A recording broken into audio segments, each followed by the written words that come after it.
Welcome to Telangana వెలుగు. నేను మీ రాజు. ప్రస్తుతం కల్వకుంట్ల కవిత కొత్త పార్టీ పెట్టబోతున్నారంటూ రాష్ట్రంలో హాట్ టాపిక్ గా మారుతుంది.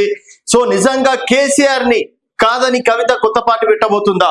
కేవలం కేటీఆర్, హరీష్ రావు, కవిత మధ్యలో ఉన్నటువంటి ఏదైతే సమన్వయం లోపం వల్లనే కవిత పార్టీ పెట్టే ఉద్దేశంలో ఉందా అంటే చాలా మంది రాజకీయ విశ్లేషకులు, కొంతమంది సీనియర్ నాయకులు అవుననే చెప్తున్నారు. సో ప్రస్తుతం రాష్ట్రంలో బీసీలకి సముచిత స్థానం కల్పించాలి, బీసీలదే నెక్స్ట్ రాజ్యం. ఇటు కాంగ్రెస్ పార్టీ కూడా బీసీ నేతని నెక్స్ట్ సీఎం అవుతారని చెప్పేసి కాంగ్రెస్ కావచ్చు, భారతీయ జనతా పార్టీ కూడా బీసీ ఇలానే సీఎం చేసామని చెప్పేసి గత ఎన్నికల్లో కూడా ప్రకటించడం అనేది జరిగింది. సో బీఆర్ఎస్ లో బీసీ నినాదం ఎత్తుకుంది కేవలం కవిత అని చెప్పేసి చెప్పుకోవచ్చు.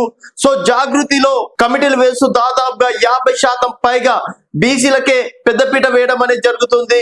సో ఇటు బీసీలని చాలా మంది వాడుకొని వివిధ రకాలుగా పార్టీలు పెడుతున్నారంటూ విమర్శలు వస్తున్నాయి. ఇప్పుడు బీసీలకు సంబంధించి తీన్మార్ మల్లన్న కూడా బీసీలకు న్యాయం చేకూర్చాలి అని చెప్పేసి ఆయన కూడా పెద్ద సభ పెట్టడం అనేది జరిగింది. సో వాళ్ళు బీసీలకు సంబంధించి ఒక కమిటీ వేసుకున్నారు. కవిత గారు కూడా బీసీలకు సముచిత స్థానం కల్పించాలి, దాదాపు ఇప్పుడు స్థానిక సంస్థల ఎన్నికల్లో 42% కూడా వారికి రిజర్వేషన్ కల్పించాలి కామారెడ్డి డిక్లరేషన్ ప్రకారం అని చెప్పేసి చెప్పడం, తర్వాత దేశవ్యాప్తంగా కూడా కులగణన చేపట్టి తీరుతామని చెప్పేసి కూడా మోడీ సర్కార్ కూడా చెప్పడం అనేది జరిగింది.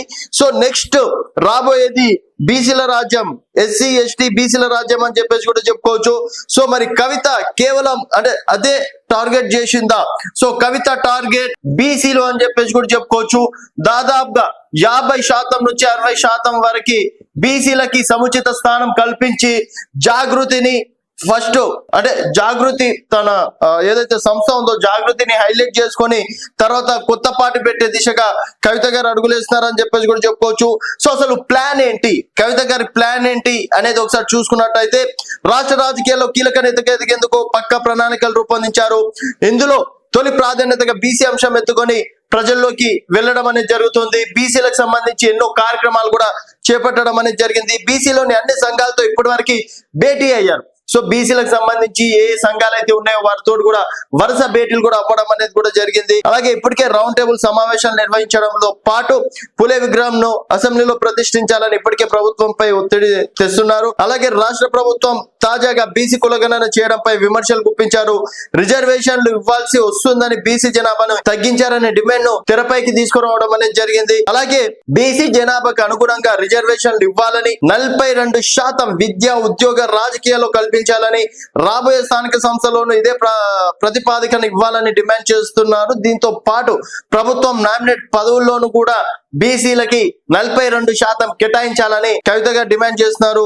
ఒకవైపు బీసీ అంశాలపై పోరుబాట పడుతూనే మరోవైపు సొంత సంస్థ అయిన జాగృతి బలోపేతం కోసం దృష్టి సారించారు. ఆ జాగృతి అనుబంధ రాష్ట్ర కమిటీలకు బీసీలని కన్వీనర్ గా నియమించి రాజకీయ వర్గాల్లో చర్చకు దారితీశారు. తెలంగాణ జాగృతి మహిళా సమైక్య రాష్ట్ర కన్వీనర్ గా మరిపెల్లి మాధవి, మున్నూరు కాపు, అలాగే తెలంగాణ జాగృతి యువజన సమైక్య రాష్ట్ర కన్వీనర్ గా సంపత్ గౌడ్, తెలంగాణ జాగృతి లీగల్ సెల్ రాష్ట్ర కన్వీనర్ గా అప్పల నరేందర్ యాదవ్, తెలంగాణ జాగృతి విద్యార్థి సమైక్య రాష్ట్ర కన్వీనర్ గా జాటిపాడు రాము యాదవ్, తెలంగాణ జాగృతి యువజన సమైక్య హైదరాబాద్ గా అంటే మనోజ్ గౌడ్ ని. సో ఇక్కడ చూసుకున్నట్టయితే మొత్తానికి అంటే జాగృతి నుంచి కీలక పదవులు కూడా బీసీలకే ఇవ్వడం అనేది జరిగింది.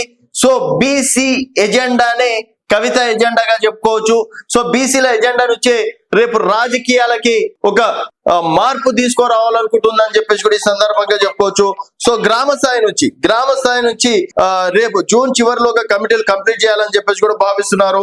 అలాగే కమిటీలు పూర్తి కాగానే ప్రభుత్వం అంటే ప్రస్తుతం ప్రజల సమస్యల పైన కావచ్చు, ప్రభుత్వం అవలంబిస్తున్న విధానాలపైన, 6 గ్యారెంటీల అమల్లో వైఫల్యం, హామీల అమల్లో జాప్యంపై పోరుబాట పట్టనున్నట్లు సమాచారం. ప్రభుత్వ వైఫల్యాలను గ్రామ స్థాయి నుంచి ఎండగట్టేందుకు సిద్ధంగా ఉన్నట్టు కూడా తెలుస్తుంది. ప్రభుత్వాన్ని బీఆర్ఎస్ ను ఇరుక్కు పెట్టేలా ఇక్కడ మళ్ళీ బీఆర్ఎస్ తో కలిసి చేస్తారా, కేవలం జాగృతి ఎజెండా తోటి చేస్తారా అన్నది క్వశ్చన్ మార్క్. కవిత పక్క ప్రణాళికతో ముందుకు సాగుతున్నారు.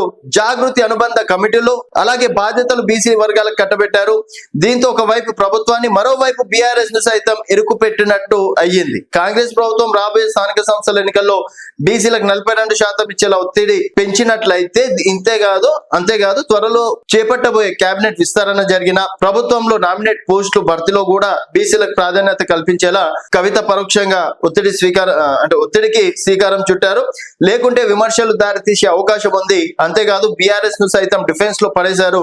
త్వరలో బీఆర్ఎస్ సైతం క్షేత్రస్థాయిలో పార్టీని బలోపేతం చేయాలని భావిస్తుంది. పార్టీ కమిటీలు గ్రామ స్థాయి నుంచి రాష్ట్ర స్థాయి వరకు వేసేందుకు సిద్ధమవుతుంది. ఈ తరుణంలో కవిత జాగృతి కమిటీల్లోనూ బీసీలకు పెద్దపీట వెయ్యడంతో గులాబీ పార్టీ సైతం లేకుంటే బీసీ వర్గాల నుంచి అంటే ఇక్కడ చూసుకున్నట్టయితే ప్రస్తుతం బీఆర్ఎస్ పార్టీలో కీలకంగా ఎవరెవరు ఉన్నారంటే కేటీఆర్ కావచ్చు, హరీష్ రావు కావచ్చు, అలాగే కవిత కావచ్చు, వీళ్ళు ముగ్గురు పేర్లు కీలకంగా అని చెప్పేసి కూడా చెప్పుకోవచ్చు. సో ఇక్కడ బీసీల నినాదం బీసీల అంటే బీఆర్ఎస్ నుంచి తీసుకుంది కేవలం కవిత గారు. ఇప్పుడు ఇక్కడ జాగృతిలో అన్ని బీసీలకి పదవులు ఇవ్వడం తోటి రేపు బీఆర్ఎస్ లో కూడా మాకు కూడా అంటే బీసీలకి స్థానం కల్పించాలని బీఆర్ఎస్ ని కూడా ఇక్కడ కార్యకర్తలు అడిగే అవకాశం ఉంది.